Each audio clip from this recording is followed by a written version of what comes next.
presidente Yamandu Orsi destacó esta mañana en la cumbre de presidentes del Mercosur en Buenos Aires la capacidad de negociación que demostró la alianza en estos últimos meses, que la llevó a concluir 2 acuerdos comerciales importantes con Europa y avanzar en más líneas de negociación con otros países. En contrapartida, el presidente argentino Javier Milei, quien traspasó la presidencia del bloque a Lula da Silva de Brasil, dijo que su país emprenderá el camino de la libertad porque considera que el bloque no funciona y que lo harán acompañados o solos.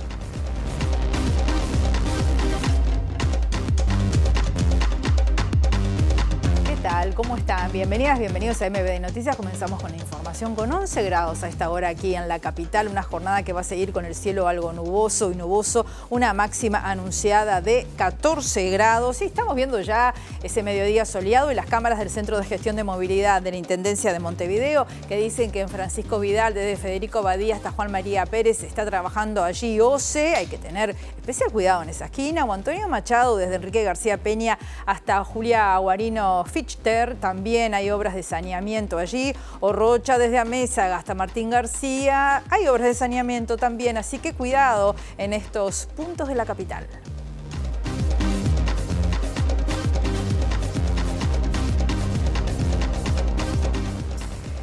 Vamos a comenzar con los titulares, como lo hacemos habitualmente.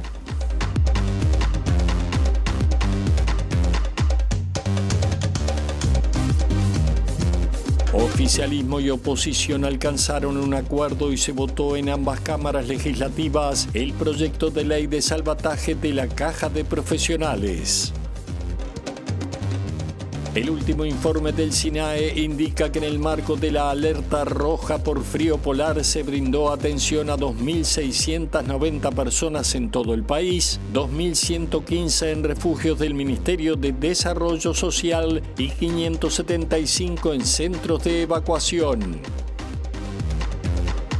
El presidente de la República, Yamandu Orsi, dijo desde Buenos Aires que la realidad de las personas en situación de calle es de emergencia y que el gobierno se hace cargo.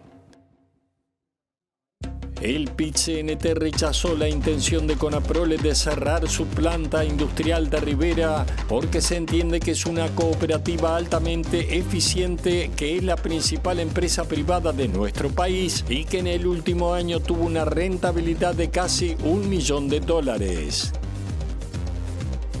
La Administración Nacional de Educación Pública comenzó a realizar el pago del bono escolar de 2.500 pesos comprometido en la campaña electoral que llegará a más de 100.000 estudiantes de contexto crítico. El equipo de la Fiscalía que investiga el caso Lavallato en Perú amplió este miércoles a 35 años el pedido de prisión para Keiko Fujimori, líder política e hija del expresidente Alberto Fujimori.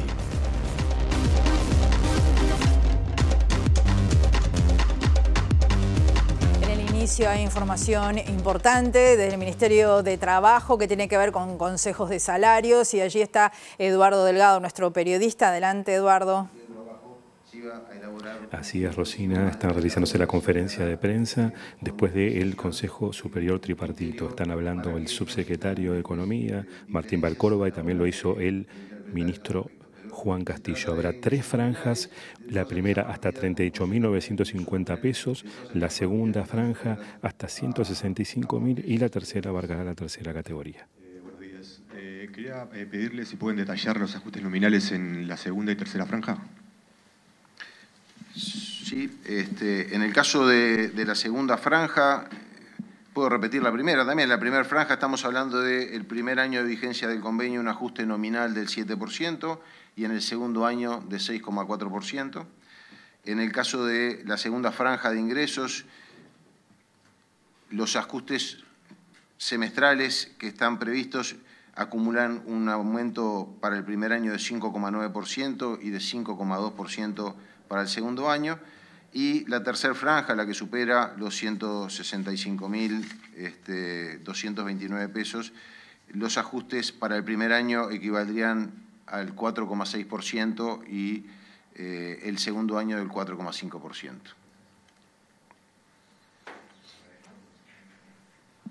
No, aumento salarial previsto para los primeros 2 años está proyectado en 4,2%, 2% para la segunda franja. De Montevideo, de la frontera, con respecto al tema del tamaño de las empresas y el potencial que tiene cada una de ellas, ¿o eso no se valoró? Como señalaba, uno de los criterios que desde el Poder Ejecutivo nos pareció importante poner en la mesa de negociación, como criterio a ser tenido en cuenta en las negociaciones entre las partes, es la consideración de las heterogeneidades que existen. Heterogeneidades que son de diversa naturaleza, que tienen que ver, en algunos casos, con el tamaño de las empresas que conviven dentro de un mismo sector de actividad, que pueden tener que ver con la ubicación geográfica de empresas que están dentro de un mismo sector, de una rama de negociación y que presentan realidades diferentes. Y ese es un elemento que nos parece importante que se tenga en cuenta en las negociaciones entre las partes. Como, en definitiva, responde a realidades específicas de cada uno de los sectores, no hay una orientación precisa, pero sí un criterio general que entendemos que sería conveniente tener en cuenta a los efectos de que los ajustes salariales que se terminen acordando en la negociación, pueda contemplar esas heterogeneidades a los efectos de que, digamos, por ejemplo, no terminen generando dificultades en materia de empleo en algunas empresas, precisamente producto de esas diferencias que puedan eventualmente presentar. Pero son criterios que se ponen a disposición de las partes para que se tengan en cuenta en las negociaciones. Buenos días, Pablo Piñeiro de La Diaria. El Ministerio de Trabajo junto al Ministerio de Economía, ¿entienden que tienen que hacer en alguno de lo que es los planteos algún ajuste de cara a la reunión del próximo miércoles? Gracias. A ver, nosotros podemos quedar presos en nuestras palabras si dijéramos una cosa y hiciéramos otra. Si efectivamente el ámbito de gobernanza que apostamos nosotros sea priorizar que el Consejo Superior Tripartito dirija, convoque, participe activamente, hoy lo valoramos eso como un componente esencial para ese mantenimiento durante 20 años, era justo que lo que recién hoy recibieron como noticia, como información, chequearan, seguramente tienen ámbitos orgánicos para discutir, de hecho me consta la mesa representativa del PCNT lo hará, creo que esta misma jornada, el sector y las cámaras empresariales también, nos pidieron tiempo para reflexionar y venir con alguna valoración. Hoy no fue que trasladáramos y alegremente se aprobara, debatieron, discutieron, hicieron algunos aportes o consultas, y todos nos vamos con parte. Nosotros también vamos a algunas cosas de las preguntadas acá, vamos a precisarlas después.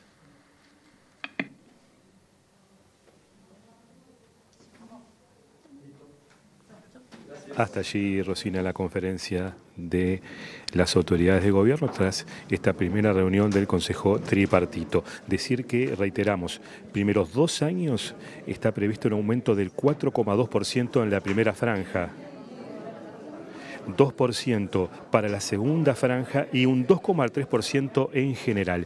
Previamente a esta conferencia habló en representación de la Confederación de Empresarios Juan Maylos, planteó algunas dudas sobre lo tratado, si bien fue positivo, dijo en la reunión, bueno, estará analizando justamente la situación para la reunión del próximo miércoles. Escuchamos y vemos lo que dijo Juan Maylos hace minutos.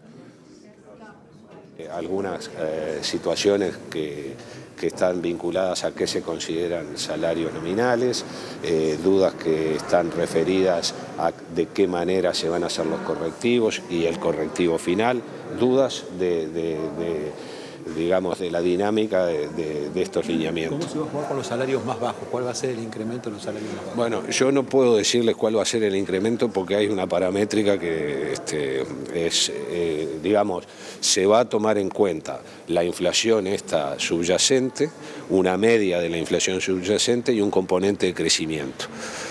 Y eso es lo que va a dar los aumentos salariales, pero además ahí hay un factor aleatorio que puede admitir una diferencia en más de un 0,5%. En fin, hay que estudiarlo, es muy pronto para que podamos... ¿Está muy lejos de lo que pretendían los empresarios? No, nosotros no sabemos si estamos lejos o no, impactan un poco el nivel de los aumentos previstos y lo que nos preocupa también es que es una fórmula demasiado homogénea y nos parece que, bueno, nos genera la duda de cómo se va a plantear ante la heterogeneidad de las empresas y sobre todo de empresas de distinto tamaño y que se ubican en Montevideo y en el resto del país. En el marco de la cumbre del Mercosur, el presidente de Argentina, Javier Milei, dijo hoy que el Mercosur incumplió su objetivo original y que es partidario de ponerle fin a una inercia destructiva. El mandatario dijo que espera cambiar la cortina de hierro a la que están sometidos los países del bloque económico por un sistema en el cual cada uno adquiera mayor autonomía y adelantó que emprenderá el camino de la libertad y que lo hará acompañados o solos. El saldo de todo esto fue un Mercosur que incumplió su objetivo original, cercenó libertades económicas y privó de oportunidades a los privados de la región. El Mercosur, al que de mercado y de común le quedó cada vez menos. Nosotros buscamos ponerle fin a lo que consideramos una inercia destructiva. Por eso mismo propusimos que como bloque nos movemos hacia un esquema comercial y regulatorio mucho más libre, en lugar de la cortina de hierro a la que hoy estamos sometidos, en el que cada país pueda gozar de mayor autonomía para aprovechar sus ventajas comparativas y su potencial exportador. Entendíamos las limitaciones que enfrentábamos al proponer un cambio de paradigma semejante. Por un lado, porque los cambios profundos no suelen llevarse muy bien con las estructuras rígidas. Por otro lado, porque conocemos muy bien la diferencia entre hablar y hacer, y sabemos que es mucho más fácil exigir al aire que proponer cosas concretables. También avanzamos en nuestra propuesta de revisión de arancel externo común, que como todos sabemos es excesivamente alto y perjudicial para los consumidores en nuestros países. Este arancel debería por lo menos ser llevado a los estándares internacionales, lo cual podría facilitar nuevos acuerdos comerciales a futuro. Emprenderemos el camino de la libertad y lo haremos acompañados o solos, porque como ya he dicho, Argentina no puede esperar.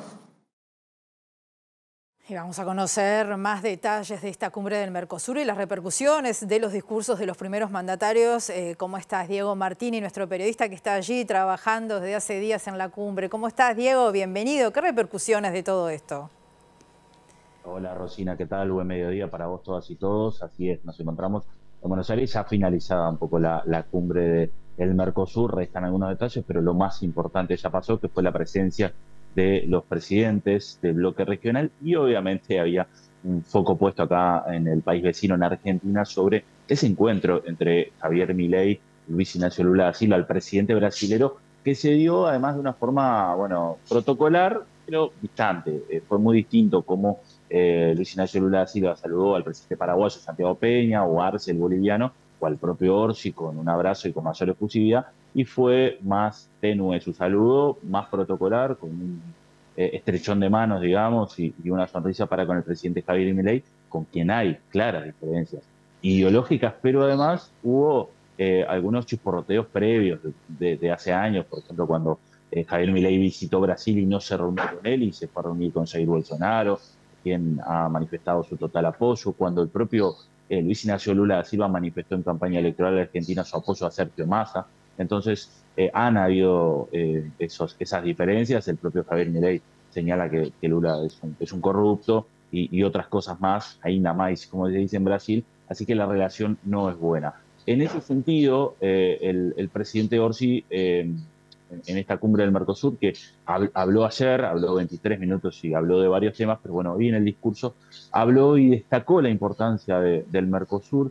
Quizá un poco acá marcó algunas diferencias con la Case Pou del gobierno anterior, en aquello de que había otros gobiernos que eran un lastre para Uruguay, que Uruguay iba a avanzar hacia tratados de libre comercio, por ejemplo, con China, de forma unilateral, si el resto de los países del bloque no acompañaban. En este caso, Orsi no, señaló la importancia del bloque en su conjunto, llamó a perfeccionar un poco el bloque en lo que tiene que ver con algunos acuerdos, a que se pueda flexibilizar el bloque para poder llegar a más acuerdos. Habló de acuerdos, obviamente, que se firmó ayer con los EFTA, pero también la posibilidad de llegar a Emiratos Árabes Unidos, Corea del Sur, a Canadá, El Salvador, y la posibilidad entonces de flexibilizar este bloque, de tener una capacidad también de negociación entre los países para poder seguir mejorando, y llamó entonces a asumir situaciones que pasan en el mundo, como las guerras comerciales, para que no afecten a los países del bloque y poder enfrentarlos en su conjunto. Escuchemos lo que decía el presidente uruguayo. Que no existe incompatibilidad alguna entre profundización y modernización del proceso de integración regional y la defensa de los intereses económico-comerciales de cada uno de los Estados partes. Un claro ejemplo de este equilibrio ha sido el reciente consenso alcanzado por el Mercosur para ampliar las líneas nacionales de excepción, a solicitud de uno de los Estados partes, como herramienta de adaptación frente a la coyuntura internacional. Esta flexibilidad demuestra la capacidad del bloque para responder con unidad a los desafíos del presente escenario internacional. Del mismo modo, Uruguay enfrenta una necesidad estructural de mayor apertura al mundo. Nuestra dimensión económica y características productivas hacen imprescindible la ampliación y diversificación de nuestros mercados, especialmente en la región Asia-Pacífico, actual epicentro del dinamismo comercial global. Esta aspiración no debe interpretarse jamás como un alejamiento del bloque. Muy por el contrario, nuestras exportaciones con mayor valor agregado y fuerte presencia de pequeñas y medianas empresas continúan teniendo al Mercosur como destino prioritario. En este sentido, estamos comprometidos con los trabajos que se vienen desarrollando para eliminar las medidas que afectan al comercio intrazona hacia el perfeccionamiento de la zona de libre comercio. Por ello, asimismo, creemos que el bloque tiene aún un gran potencial como plataforma común que permita abordar con creatividad y bajo el principio del consenso las distintas velocidades y estrategias de inserción internacional de sus Estados partes. Bien, ahí escuchábamos entonces al presidente uruguayo Yamandu Orsi, y es momento de pasar a lo que fue la alocución del presidente brasileño Luis Ignacio Lula da Silva, que informamos en este momento está en el Departamento de Constitución visitando a la exmandataria argentina, Cristina Fernández de Kirchner. Solicitó que iba a visitar, la justicia lo autorizó, así que el presidente brasilero está en estos momentos visitando a Cristina Fernández de Kirchner. Desde el gobierno argentino señalaron que no una señal, pero bueno, le restaron importancia también a este episodio, también sobre todo por esto que decíamos, que Javier Milei viajó a Brasil y no lo visitó a Lula, y sí lo visitó a Jair Bolsonaro, una relación muy cercana de Luis Ignacio Lula da Silva con Cristina Fernández de Kirchner, también en su momento con Néstor Kirchner, y en su discurso Luis Ignacio Lula da Silva obviamente se desmarca de lo que dice Javier Milei y llamó a ir contra el negacionismo del cambio climático. Aseguró que hay que tomar medidas urgentes, y en esto llamó justamente a ir contra eso, y además llamó a que el Mercosur se una como bloque ante las desigualdades que plantea el mundo, y planteó también que el Mercosur tiene que ser un escenario de protección social ante los más debilitados, y obviamente no fue en la línea en esto que dijo Javier Milei de que es el camino de la libertad y avanzaremos si es necesario solo, si los demás no nos acompañan, porque el Mercosur ha estado estancado. En estos, Luis Ignacio Lula da Silva no coincidió y señaló la importancia de que el bloque se fortalezca. Así que escuchemos lo que decía, y recordemos que el presidente brasilero acaba de ir a visitar a Cristina Fernández de Kirchner. Cuando el mundo se muestra inestable y amenazador, es natural buscar refugio donde nos sentimos seguros. Para Brasil, ese lugar es el Mercosur. A lo largo de más de 3 décadas, hemos levantado una casa con cimientos sólidos, capaz de resistir la fuerza de las inclemencias del tiempo. Logramos crear una red de acuerdos que se extendió a los estados asociados.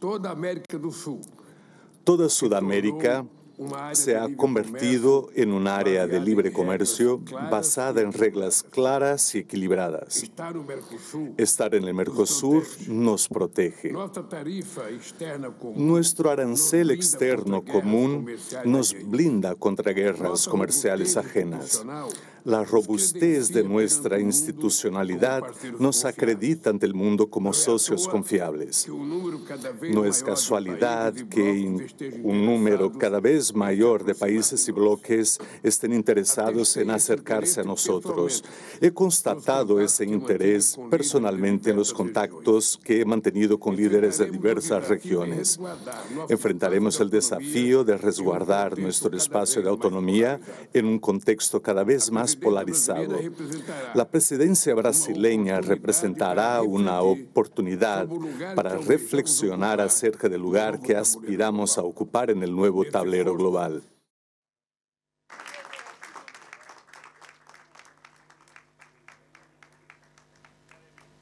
Bien, y ahí veíamos en imágenes, estamos viendo ahora en imágenes lo que fue ayer la presencia del presidente uruguayo Yamandu Orsi en la embajada uruguaya en este país, recibido además por Diego Canepa, el embajador recientemente asumido. Allí estuvo el presidente y lo que estamos viendo en imágenes son los saludos con uruguayos residentes en Argentina, que además han acompañado y apoyado la candidatura de Yamandu Orsi en el año pasado y que fueron a nuestro país a votar. Tuvimos la palabra de algunos de ellos en TV Ciudad, y ayer Yamandu Orsi, que habló con los medios unos 23 minutos en el marco de recibir un premio doctor honoris causa de la Universidad de Congreso de Mendoza, se refirió justamente a lo que iba a pasar en el bloque, destacó la importancia del tratado firmado por los EFTA, llamó también a poder trabajar hacia avanzar a un TLC con la Unión Europea, que Brasil tiene la llave en esto también, por lo que es Brasil en el mercado internacional, porque además Brasil ahora asume la presidencia pro tempore del Mercosur, y además el presidente habló de otros temas que hemos tenido en estas ediciones y vamos a seguir teniendo, y se refirió a la realidad uruguaya, pero escuchemos lo que decía también sobre el vínculo con Javier Milei, y destacó el presidente que si bien no era difícil tener ese encuentro mano a mano, que efectivamente no se logró, como las relaciones con Argentina y Uruguay son muy buenas, bueno, no se hace tan urgente ese encuentro, que seguramente se postergue por algunos meses. Más allá de mi encuentro con Milei, el encuentro de los 4 presidentes, que el centro de la cuestión es terminar de rubricar todo lo que se ha avanzado hasta hoy, incluso hoy que hubo reunión hasta de los ministros de Economía. Por supuesto que si se da la oportunidad de reunirnos mano a mano, tenemos temas específicos con la Argentina, pero que de todas formas están trabajando a otro nivel. Estamos hablando... ¿Cómo? Ese encuentro mano a mano sigue sin concretarse por ahora. Quizá, a ver, la vez que estuvo en Montevideo y que yo fui invitado, tuve la oportunidad de conversar 4 o 5 minutos con él y su equipo.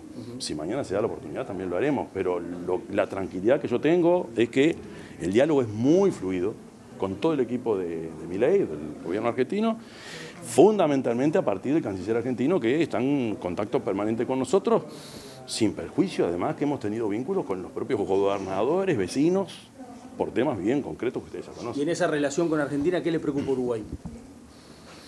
Yo creo que no es que nos preocupe. A ver, como siempre los uruguayos decimos que vengan muchos turistas argentinos en verano, ¿no? Pero en realidad no tenemos mayores dificultades, al contrario, se ha avanzado bastante en lo que tiene que ver con los temas del río, los temas de los puertos. Yo creo que venimos bien. Capaz que, si me apuras, lo que más me preocupa es no tener la comunicación fluida para resolver los problemas antes que pasen. Por suerte y por obra de buena gestión, venimos trabajando, resolviendo temas antes que se compliquen.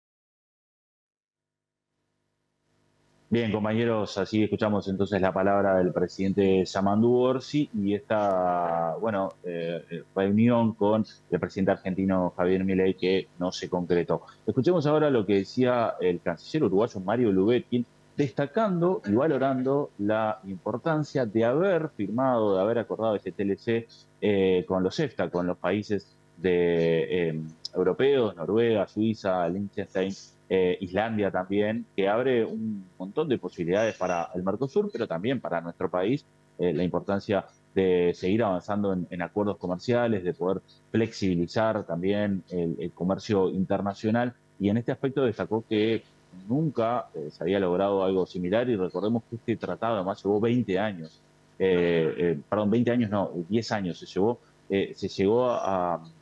se desarrolló desde el año 2015, desde el 2014 se llamó la iniciativa, pero desde el año 2015 hubo 14 encuentros para poder llevarlo adelante, y ayer finalmente se anunció entonces este acuerdo, y así el canciller Mario Lubetkin lo comentaba. Mercosur nunca firmó acuerdos de este tipo y esto va a cambiar la dinámica nuestra. ¿Cómo va a cambiar? Veremos, pero va a cambiar de esencia. Nunca firmamos nada parecido, nunca abrimos mercado de esta manera. También para los europeos es similar, ¿eh? Busquen acuerdos de la Unión Europea con 280 millones de habitantes, como es lo que representa el Mercosur. El tema es, ellos se prepararán con sus características y sus formas. Lo que se nos plantea a nosotros es algo nuevo, que es, al menos para nosotros Uruguay, que es que hasta ahora la discusión nuestra era busquemos mercados. Ahora lo que tenemos son tremendos mercados y la pregunta es, ¿qué les ofrecemos? Y la pregunta es, bueno, ¿qué les ofrecemos para que determine aumento de trabajo, aumento de fuente de trabajo, aumento de inversiones, aumento de la dinámica de la economía, crecimiento país, reducción de la pobreza, porque esa es una ecuación que tiene que ir una con la otra. O sea, mientras que tenemos las posibilidades, ahora lo que se trata es de prepararnos a los resultados. Eso también va a ser un periodo. Imagínense, ustedes conocen tanto, todos conocemos la dinámica de nuestro país. Se trata de iniciar un proceso de reflexión, y el gobierno sin duda va a empujarlo, pero ahí tiene que participar la academia, el sector privado, las fuerzas sociales, los sindicatos, la economía y naturalmente el Estado en la reflexión para construir eso, porque no es la construcción de un gobierno, es una construcción, una perspectiva de 10 años. Y ahí tenemos que participar todos, y espero que esté esa visión para todos los actores. Bien, compañeros, ahí escuchamos entonces al canciller Lubetkin y Uruguay, o cómo sigue la agenda para nuestro país, para el presidente uruguayo Yamandu Orsi. Estará viajando a nuestro país, pero será muy breve la estadía allí, porque el presidente uruguayo tiene previsto estar en el aeropuerto internacional de Carrasco recibiendo el contingente de soldados del Congo. Esto va a ser en horas de la madrugada, que van a estar llegando a nuestro país tras varios meses. Recordemos que el contingente se tenía que haber hecho hace varios meses, pero por la situación en el Congo, donde los rebeldes atacaron, se ha hecho difícil y no se había autorizado su retorno por parte de la ONU, así que va a estar volviendo ese contingente de varios soldados uruguayos en una jornada que va a ser muy emotiva, muy especial, porque además recordemos que hubo soldados uruguayos que fallecieron, que fueron asesinados en esta situación, estando allí como cascos de paz, y el presidente uruguayo Yamandu Orsi los va a estar recibiendo. Luego de eso, Mario Lubetkin van a estar partiendo rumbo a Río de Janeiro para participar de los BRICS, donde Uruguay fue invitado por este conglomerado de países muy importantes del mundo. Fue invitado justamente por Brasil, por esa importancia de la relación, del vínculo con Luis Ignacio Lula da Silva, y Uruguay va a estar intentando, bueno, generar alguna reunión para poder empezar a apuntar a alguna de las grandes economías del mundo, Brasil, Rusia, que van a estar ahí, hacia nuestro país y que empiecen a mirar hacia nuestro país. Así que por ahora esa es la agenda que va a seguir para el presidente Yamandu Orsi. Muy bien, Diego, muchas gracias. Volvemos contigo en nuestra edición central y nosotros ahora vamos a hacer una pausa muy breve, la pausa, y volvemos enseguida. Segundo bloque de MB Noticias. Continuamos con la información y les contamos que el Ministerio de Salud Pública creó un equipo técnico que, en diálogo con los prestadores de salud pública y privada, va a establecer una reglamentación que buscará normalizar los tiempos de espera en el acceso a especialistas, procedimientos quirúrgicos y medicamentos. La ministra Cristina Lustenberg admitió que los tiempos de espera son un grave problema en todos los sistemas de salud del mundo y a través de estas acciones se está buscando mejorar el acceso de la población a todas las prestaciones.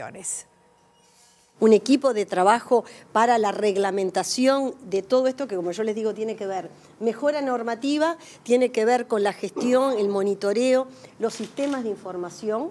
Hoy tenemos 2 sistemas de información que no nos permiten tener la información en tiempo real. Quizás la que mejor tenemos es la de los procedimientos quirúrgicos y sobre todo el acceso para los pacientes oncológicos, pero el sistema de información es débil. Entonces, eso es una de las áreas que vamos a fortalecer para poder tener la información en tiempo real y adecuada de los 34 prestadores, pero a su vez también de ACE, de Sanidad Militar, Policial, donde los lugares donde tenemos, donde forma parte del Sistema Nacional Integrado de Salud, o prestadores que trabajan de una manera u otra, como también el Hospital de Clínicas. Eso es una sensación. Ustedes saben que en el mundo los tiempos de espera son de los temas más complejos que tienen los sistemas de salud para resolver, pero nosotros hoy estamos comunicando que estamos identificando, por ejemplo, para que la ciudadanía entienda, una patología crónica. Yo soy hipertensa y realmente hoy las dificultades que tenemos los pacientes crónicos es con la repetición de medicamentos. En algunos prestadores tenés que volver al especialista a los 3, 6 meses. Nosotros vamos a ver en conjunto cuál debería ser los plazos, que el usuario no sea rehén de cosas que ya se saben, de medicación que vamos a tener que tomar de por vida. Lo mismo, hoy no es adecuado que una pantalla solar, un protector solar, lo tenga que indicar la especialidad de dermatología. O sea, hay algunas dificultades que hoy hacen mucho y el usuario está en el medio, y hay otras que tenemos que escuchar a los prestadores porque muchos las vienen implementando y están dando resultados. Oficialismo y oposición alcanzaron un acuerdo y se votó en ambas cámaras legislativas el proyecto de ley de salvataje de la Caja de Profesionales. La senadora nacionalista Graciela Bianchi valoró el acuerdo, si bien admitió que el gravamen que se aplicará a las pasividades se va a sumar al IAS, y justificó esa decisión asegurando que el resto de la población hará un aporte mayor mediante rentas generales. Hay una cosa que le quiero decir a los pasivos, que en la redacción de uno de los artículos se busca precisamente la convergencia con el IAS, o sea, el equivalente a lo que aportamos los profesionales por el IAS es lo que aporta rentas generales y más, porque es un concepto que queremos que quede claro. Y bueno, son las tres fuentes de financiación: activos, pasivos y rentas generales. Los pasivos, reitero, como pusimos ese artículo que es equivalente al IAS, lo que va a aportar rentas generales y más, bueno, sabemos que los estamos grabando 2 veces o que le estamos poniendo otro impuesto, otra tasa, técnicamente, pero es absolutamente necesario, porque si bien rentas generales tiene que poner más de lo que hubiéramos querido, bueno, le estamos pidiendo a la ciudadanía todo un sacrificio por un tiempo, porque estamos instalando un equipo técnico que en un plazo de 120 días, integrado por ministerios y por profesionales, hagan un proyecto de ley para las reformas estructurales de la Caja. Esto es un proyecto de estabilización. Yo, si me permitís, quiero destacar el talante de la negociación, el buen trabajo con el oficialismo y toda la oposición, así que eso es una cosa a destacar. El diputado Joaquín Garlo del Frente Amplio, presidente de la Comisión Especial que analizó este proyecto de la Caja de Profesionales en la Cámara Baja, dijo que fue un proceso de trabajo muy intenso que dio cuenta de la responsabilidad republicana del sistema político ante un tema tan complejo. Sostuvo además que tras una discusión plural se aprobaron cambios importantes al proyecto original que envió el Poder Ejecutivo, que implican un aporte mayor de la sociedad en su conjunto. Creo que son cambios que dan cuenta de la apertura del proceso parlamentario a la sociedad civil organizada. Muchas de las inquietudes de los colectivos fueron incorporadas en el proyecto. El diálogo interpartidario, que no solamente se dio en la Cámara de Diputados, sino también en la Cámara de Senadores en las últimas semanas, y da cuenta de cómo se deben trabajar estos temas de forma seria, responsable y comprometida, con un proyecto que establece un esquema de financiación sostenible en el tiempo, socialmente justo, y que no solamente atiende la urgencia que está atravesando la Caja, sino que también garantiza la estabilidad y la sostenibilidad del sistema para el futuro. ¿El Frente Amplio tuvo que ceder más de lo que esperaba en esta negociación? A ver, todas las negociaciones implican justamente ceder en determinadas posiciones. Yo creo que fue un proceso muy interesante en ese sentido, de poder intercambiar. Sin duda que el aporte del Estado se incrementa significativamente, el aporte de la sociedad en su conjunto, de la sociedad que no forma parte de la Caja, se incrementa significativamente, que eso quiere decir sacar recursos de un lado para poner en otro, ¿no? Y eso lo tenemos que tener en cuenta, porque es una realidad, la sábana siempre es corta. Pero necesitábamos establecer un esquema de financiación que involucrara a todos los actores del sistema. Un grupo de profesionales independientes que se considera afectado por la denominada transición acelerada de la Caja de Profesionales Universitarios analiza medidas ante el proyecto de ley de salvataje votado por el Parlamento. Entienden que la ley aprobada es mala e injusta y aguardan un pronunciamiento de la Institución Nacional de Derechos Humanos sobre este tema. Están aprobando una mala ley con soluciones que ya se probaron que son malas e injustas. Y algunos dicen que inconstitucionales. Si bien la norma aprobada contempla un régimen de transición a partir de los nacidos en 1970 y no en 1967 como era la original, igualmente reclaman que hay una diferencia entre el régimen previsional común vigente desde 2023 que rige a partir de 1973. El término intermedio que se logró es como que el barco se está hundiendo y dice, bueno, salven a las mujeres y dejen que se ahoguen los niños y los viejos.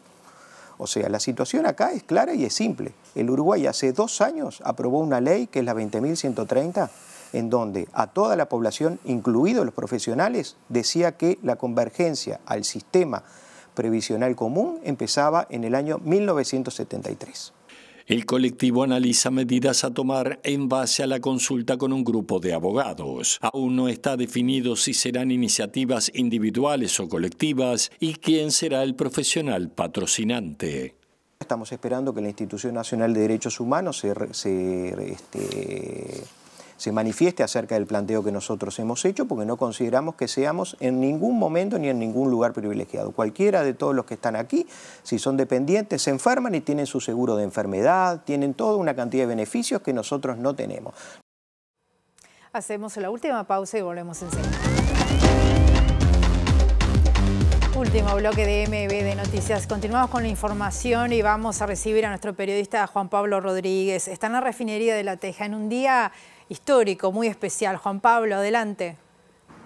Rosina, buen mediodía para ti, desde luego para nuestros televidentes. Aquí estamos en la puerta de la refinería de ANCAP, en la refinería Eduardo Acevedo, que desde 1937 está activa en nuestro país. Recordemos que esta es la única refinería de petróleo en todo el territorio nacional, donde los trabajadores de ANCAP homenajearon a aquella apagada de llama en virtud de la huelga general en 1937, y a propósito también recordaron que se encuentran en conflicto en búsqueda de un nuevo presupuesto, pero también de ingresos a la empresa estatal. Por eso estamos con Salvador Sprovieri y también estamos con Manuel Colina, con quienes vamos a hablar, integrantes de FANCAP, que nos van a dar a conocer cuál es la situación.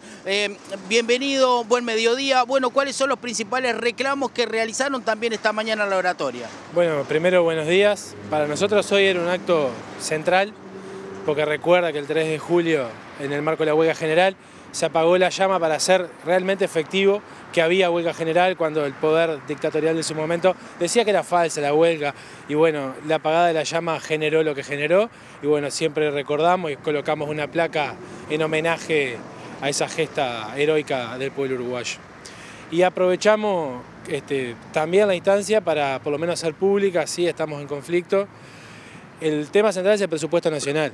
Nosotros tenemos claro que este mes, el mes de julio, es el último mes a donde podemos hinchar con el Poder Ejecutivo para lograr mayor presupuesto, para defender una ANCAP que viene atrasada, que en los últimos 5, 7, 8 años la han venido, la verdad, que tirando abajo, y nosotros entendemos que hay acciones que son centrales, que hay que hacerlas ya, y en este sentido que estamos en un conflicto presupuestal en defensa de esas acciones. Colina, bienvenido. Usted en varias ocasiones habló de que hay que cambiar la estructura financiera, la estructura fiscal. ¿Qué pasa con el IVA, con el IMESE, con este tipo de cuestiones que usted en su momento también señaló que habría que ajustar? Y bueno, nosotros somos críticos de los últimos cambios en cuestiones tarifarias que ha habido a partir de la LUC. Entendemos que el rol de la empresa pública, del ente estatal, para la garantía del acceso a los combustibles, pero también para el desarrollo productivo, social y económico del país es muy importante. Y también ese rol y esa estructura tiene que servir para ir hacia la recomposición y hacia el avance de cuestiones que son impostergables. Que bien lo decía Salvador, venimos en un proceso de varios años de achique, de varios años de desmantelamiento, de no ingreso de personal, de no inversión. que necesita de acciones y mensajes claros para sostener ese rol social, económico, productivo que tiene ANCAP, esa garantía de derechos, esa soberanía que en tiempos cuando el mundo está en avatares complejos, bueno, Uruguay tiene la garantía de poder seguir refinando y produciendo el combustible, generando empleo en el interior, generando industria a través de la industria cementera y demás. Entonces, hay cuestiones que son impostergables y por eso nosotros entendimos que los mensajes no estaban siendo del todo alentadores y entendíamos la oportunidad, bien como decía nuestro presidente, que bueno, que quedan pocos días para que se terminen los mensajes presupuestales y entendemos que hay cuestiones que no estamos diciendo sean mayor o menor prioridad, pero que para ANCAP son vitales y son impostergables. Tenemos entendido que con el directorio tienen buen diálogo, han recibido y ven bien las propuestas que los trabajadores le han presentado, pero que eso no se ha cristalizado en la realidad. ¿Esto definitivamente es así? La realidad es que el diálogo existe, es cotidiano, estuvieron recién acá, estuvimos conversando, el diálogo es bueno, yo reconozco la honestidad del diálogo, que es un cambio significativo en los últimos 8 o 9 años, es un cambio significativo. La realidad es que del montón de propuestas que ponemos arriba de la mesa, no hay una señal clara, no de todas, porque obviamente somos un sindicato responsable y si bien pedimos un montón de cosas, estamos en condiciones de conversar y negociar. La realidad es que hoy es cero, es la realidad. Ojalá podamos transformar eso, que no sea cero, un poco el conflicto es para eso, pero bueno, el diálogo existe y es real. Pero nosotros entendemos, como bien decía Manuel, que hay acciones que nosotros tenemos que llevar a cabo sí o sí, porque ANCAP realmente en la situación en la que está a nivel de su disponibilidad mecánica de los equipos, de las industrias, el ingreso de personal, cuestiones de seguridad laboral, bueno, no aguanta mucho más. Si en ANCAP no hay una fuerte inversión y un fuerte cambio de gestión, ANCAP está en un momento muy complicado. Le hago la última, nos quedan 30 segundos. ¿Qué opinión personal tienen ustedes sobre esto que trascendió, que ANCAP generó una deuda de 118 millones de dólares únicamente en el 2024? Opinión personal no, tenemos un análisis constante, permanente en el sindicato de estos números. No nos sorprendió, ya lo hemos dicho públicamente. Entendemos que es la consecuencia de una gestión que fue al debilitamiento de ANCAP. Eso es tal cual.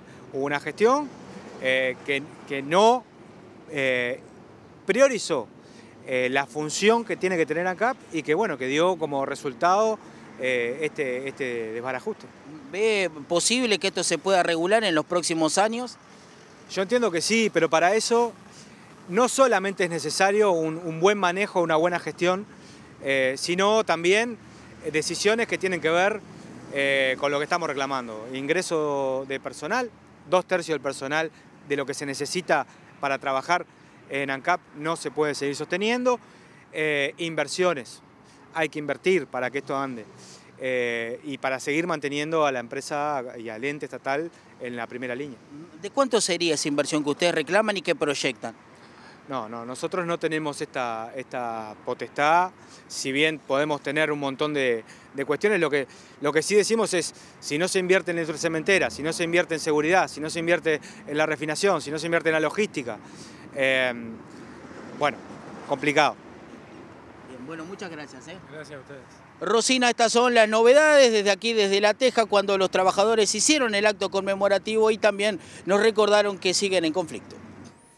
Muy bien, muchas gracias Juan Pablo. Y nosotros nos despedimos, volvemos a las 18:30 en nuestra edición central o mañana a las 8 la primera edición de MBD Noticias. Que pasen bien, hasta luego.